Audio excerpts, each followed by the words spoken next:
ताराबाई, अहो ताराबाई. काय मा? ताराबाई, गेस्ट रूमचे पडदे बदलायचे आहेत ना, शोभाची मदत घेऊन तेवढं बदलून टाका आणि बाकीची पण साफसफाई.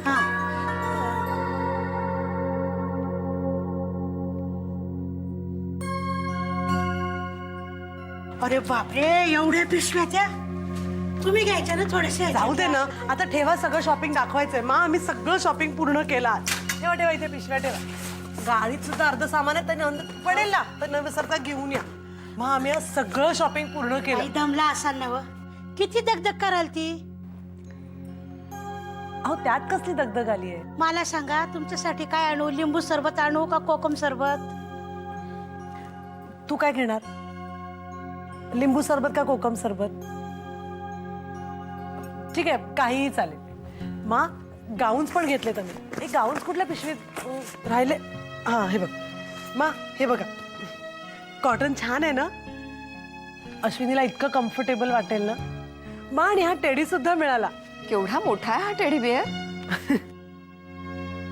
माहितीये मा, मी आणि शुभंकर या टेडीकडे काचेतनं कायम पाहत राहायचो. हा विकत घेताना आम्हाला खूप खूप आनंद झाला आज. अश्विनी पण खूप खुश होती. आम्ही अजूनही काही सॉफ्ट टॉईज विकत घेतले. ताराबाई, गाडीत पण खूप पिशव्या आहेत, त्यातही खूप सारे सॉफ्ट टॉईज आहेत. ती पण सगळी येताना घेऊन या आणि शोभाला बरोबर घेऊन जा. बरंच सामान आहे. नॅपकिन सुद्धा विकत घेतलेत. म्हणजे तुला रात्री जर मळमळलं किंवा काही त्रास होतोय असं वाटलं तर बाथरूम पर्यंत उठायची गरज नाही. अहो जरा बेता ना. हो हो मा, आणि मी अश्विनीसाठी स्लीपर्स पण आणल्यात. आणि अश्विनी, आता आता फ्लॅट्सच घालत जा, हिल्स अजिबात घालायच्या नाहीत. मी अश्विनीसाठी घरात घालायला स्लीपर्स आणि बाहेर जरा 1-2-3 प्रकारच्या फ्लॅट्स आणल्यात. म्हणजे तुला कम्फर्टेबल वाटेल आणि उगाच त्रासही होणार नाही. हा गाऊन तू अंगाला लावून बघ ना. हा रंग छान दिसतो ना अश्विनीला? आशुताईंसाठी? ताराबाई, तुम्ही शोभाची मदत घेऊन ते पडदे बदलताय ना, जा. हा मा, मी एवढं सगळं शॉपिंग केलं, जर शुभंकरला सांगून येते. तो एवढा खुश होईल ना. मग मी आले, शुभंकरला फोन करू. ताराबाई, सगळं सामान लावून ठेवा. होय.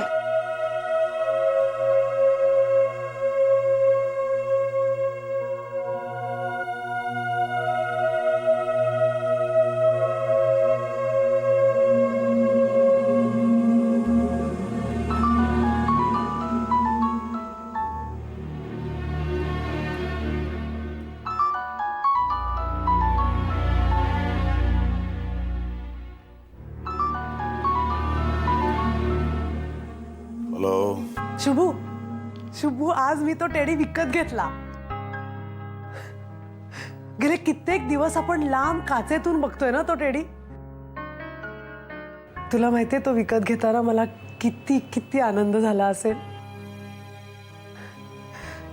आपल्या नर्सरीचं सगळं शॉपिंग आता पूर्ण झालंय. नुसतंच हा काय, अरे अश्विनीसाठी सुद्धा मी सगळं शॉपिंग पूर्ण केलंय. म्हणजे आत्तापुरतं तरी. तू लवकर घरी ये ना, तुला सगळं शॉपिंग दाखवायचंय. तू कधी घरी येतोस असं झालंय मला. हॅलो,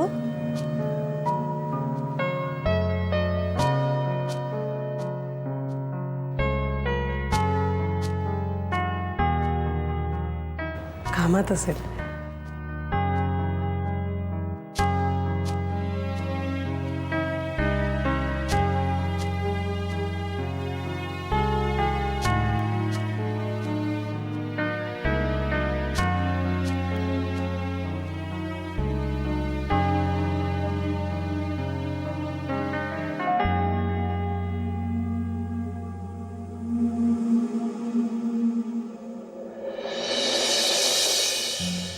नमिता, नमिता येतेस ना? आले. अरे देव, आले आले. मग एका मिनिटात येते. अगं कुठे चालली आहेस? ताराबाई आणतील. काय करते कोणाच ठाऊक, पण तू कर सुरुवात. तुला हल्ली जेवण जात नाही ठाऊक आहे मला, पण जमेल तेवढं खा. आवश्यक आहे तुझ्यासाठी ते. हे घ्या आशू. हे काय आहे? मला माहिती आहे तुला जेवण जात नाही, म्हणून मी मार्केटमधनं जितक्या प्रकारची जमली तितक्या प्रकारची सगळी लोणची आणली. हे बघ, हे मिक्स आहे, हे मिरचीचं आहे, हे आंब्याचं आहे, हे टोमॅटोचं आहे, हे लिंबाचं आहे. लिंबाचं गोड पण आहे आणि साधं पण आहे. हल्ली लोणची मिळणं किती सहज झालंय ना नमिता. आम्ही लहान होतो ना तेव्हा लोणचं घालणं म्हणजे एक सोहळा असायचा बरं का. अर्थात खूप मजा असायची. मोठ्या मोठ्या चिनी मातीच्या बरण्या असायच्या आणि त्यावर बांधायला तलम मलमलीचा दादरा असायचा. मसाल्याचा इतका घमघमाट सुटायचा. आई पण लोणचं घालतात दरवर्षी. खूप चव आहे आईंच्या हाताला. खास करून ना लिंबाचं लोणचं. म्हणजे लिंब निवडण्यापासून सगळं अगदी खास असतं. पातळ सालीची रसरशीत लिंब बघूनच तोंडाला पाणी सुटतं. तू काहीतरी मागितलंस आणि मी ते तुला मिळवून दिलं नाही असं होणारच नाही. अशू, मग तू माझ्यासाठी आणि माझ्या बाळासाठी ही तर फारच छोटी गोष्ट मागितलीस. आता आठवणीने सुद्धा मला. मग आता यातलं कुठलंच नकोय तुला? नाही नाही, घेते ना. लिंबाचंच घेतेस ना?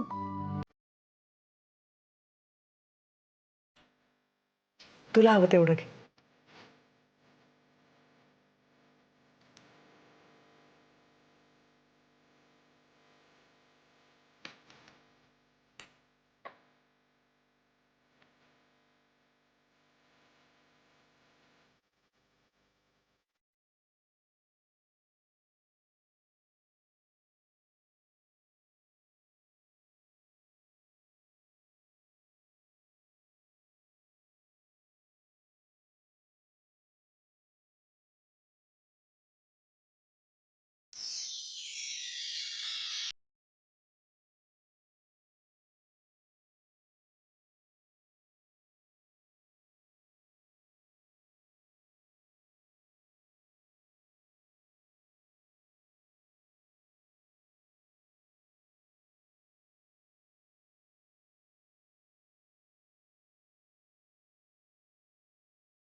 तरीही मला असं वाटतं की तिने तुझ्याबरोबर काम करू नये. एकतर तिची ती सिगरेट आणि दारूची सवय, आणि दुसरं म्हणजे मला आणि नमिताला खिजवण्यासाठी ती हे मुद्दाम करते. पण मला काय वाटतं माहिती आहे का, तुम्ही दोघी जणी तिच्याकडे एकाच चष्म्यातून बघताय. माझा अँगल, माझा अप्रोच पूर्णपणे वेगळा आहे. ती फोकस्ड आहे. तिचं फक्त कामातच इंटरेस्ट आहे. तू रिझल्ट लवकर बघशीलच. आता उरला प्रश्न तिच्या दारू पिण्याचा, सिगरेट ओढण्याचा. तर मला असं वाटतं की तो तिचा खाजगी प्रश्न आहे, नाही का? आणि तिच्या खाजगी आयुष्याशी मला काही देणं घेणं नाही आहे. माझं काही कर्तव्य नाही. सो अरे मिहीर, लवकर ये रे.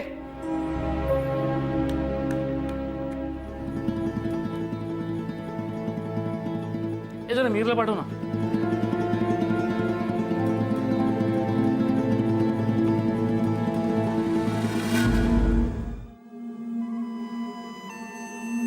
शुभंकर, दमलेला दिसतोयस खूप. ये बस.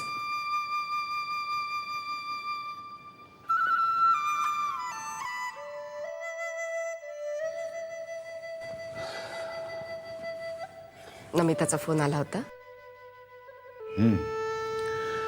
खूप शॉपिंग वगैरे केलंय सांगत होते. खुश असते हल्ली. अगदी एखाद्या लहान मुलीसारखी बागडत असते. नर्सरीसाठी शॉपिंग केलं, त्या आशूसाठी काय काय खरेदी केलं तरी हिचं संपतच नाहीये. मला वाटतं की पूर्वीची नमिता सापडली आपल्याला परत. पण माझी नमिता कुठेतरी हरवली आहे मा. बाळा पुढे, आशू पुढे तिला दुसरं काही सुचतच नाही. तेच तिचं जग झालंय आता. कारण या जगाची तिने खूप वाट पाहिली शुभंकर. आणि हे जग आपल्या मुठीतून निसटून तर जाणार नाही ना. या सुप्त भीतीपोटी हे नवं चिमुकलं जग हातात घट्ट पकडून ठेवलंय तिनं. तिचं दुःख तू नेहमी समजून घेत आलास शुभंकर. आता तिचं सुख समजून घ्यायची वेळ आली आहे.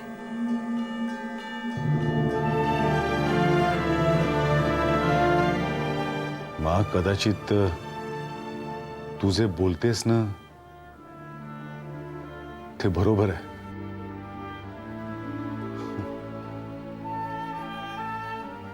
थँक्यू.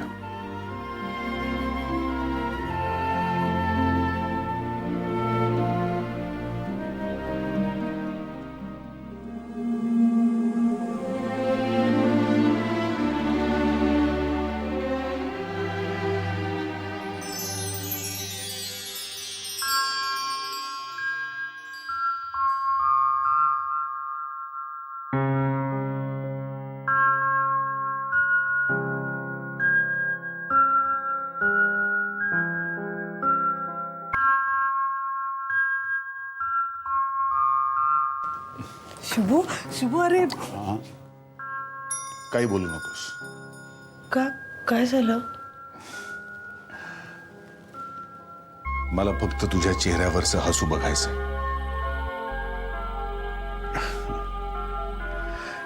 मी तर तू अशीच हसत राहा मनापासून सतत. कारण हीच माझी खरी मिता आहे.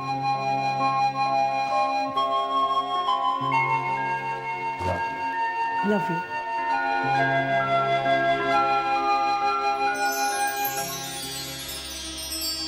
मा नाही, काही नाही.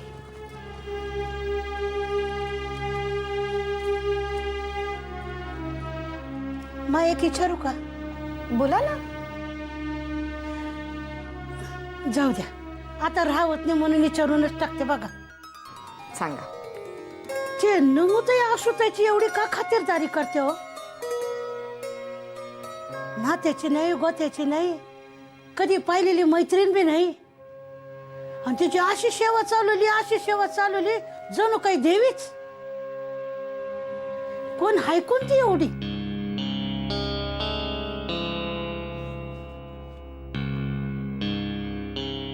ताराबाई, ती आपल्या नमिताच्या होणाऱ्या बाळाची आई आहे. काय? नमुताईच्या बाळाची आई? मा, आपण हे असं कसं? हो ताराबाई, मी सांगितलं ते आणि तुम्ही ऐकलं ते अगदी खरं आहे.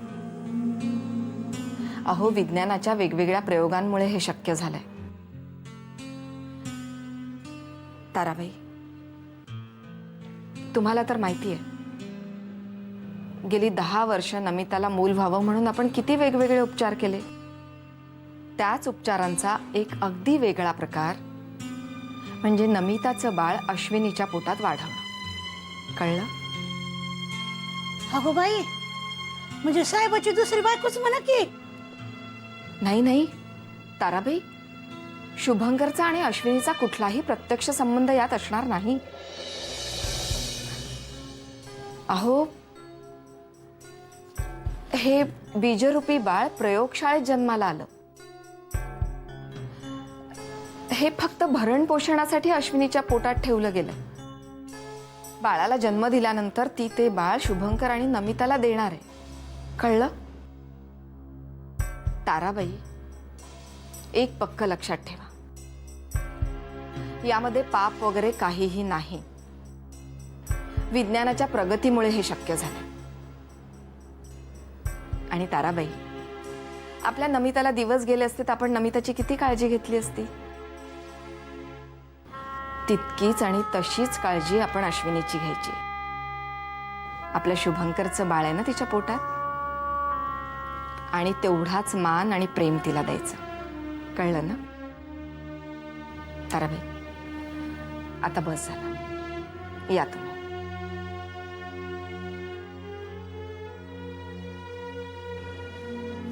ताराबाई, हा आता पुरे झालं, जाऊन झोपा, थोडा आराम करा. हं? वय वय जाते.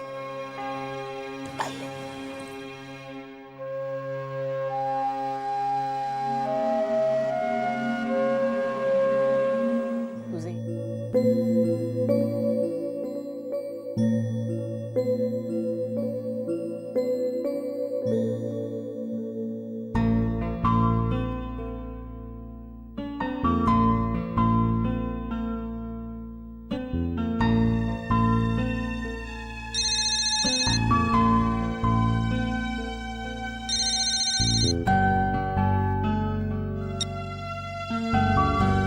त्या किती बरं वाटलं तुझा नंबर बघून माहितीये. बरं वाटलं ना? आता बातमी ऐकून आणखी बरं वाटणार आहे. बातमी? ए चायला ये येडछाप. बातमी म्हणजे ती बातमी नाही काही, साधीच बातमी. बोल. मी आजपासून पलाश बरोबर त्याची मॅनेजर म्हणून काम करायला सुरुवात केली.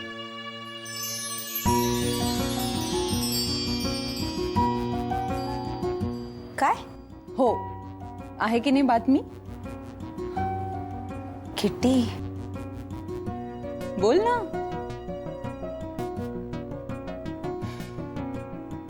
बोला मॅडम, बोला आता. मनात जे काही आहे ते पटापट बोलायला शिका. ए आशू, बोल ना यार. मिसेस प्रधान आणि डॉक्टर मीरांना त्रास देण्यासाठी तू हे करतेस ना मुद्दा? हे बघ, या सगळ्या बाबतीत मी अत्यंत क्लिअर आहे. माझ्यासाठी माझं काम हे काम आहे. हे बघ, हा जॉब खूप इंटरेस्टिंग होता, like being a king maker, आणि खूप पॉवर आहे यात. So that's why I like it. या हा, आता नमिता आणि मीराची जलन हा ह्यात मला मिळालेला बोनस आहे असं समज. I like it more than my pagar. तुला माहितीये मी माझ्या कामात अत्यंत परफेक्ट असते. आता जेव्हा या कामात माझा उदो उदो होईल तेव्हा त्यांचे चेहरे नक्कीच बघण्यासारखे असतील. तेव्हा अश्विनी ताई आज आनंदाने शांत झोप. अश्विनी ताई? आशू, तुला सांगू, तुझ्या आणि माझ्या इमोशन्समध्ये रिॲक्ट होण्याच्या पद्धतीमध्ये फार फरक आहे. पण तुला एक गोष्ट सांगते, तुझे हे असं चोरासारखं जगतेस ना, त्याने माझ्या काळजाला खरंच खूप त्रास होतो. हे बघ, मी माझ्यासारखं तू जगाला फाट्यावर मार असं नाही म्हणणार ग, पण जरा मोकळेपणाने बोलायला शिक. तुझ्या आतला जो गिल्ट आहे ना, तो बाहेर काढून स्वतःवर प्रेम करायला शिक. तुझे हे असं नमिता समोर घाबरून राहतेस ना, ते मला खरंच बिलकुल आवडत.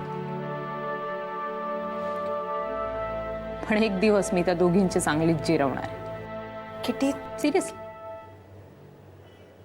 आणि मी पलाशची मॅनेजर होणं ही नियतीने मला दिलेली पहिली संधी आहे असं समज. Ashu, take care. Bye Kitty. Good night.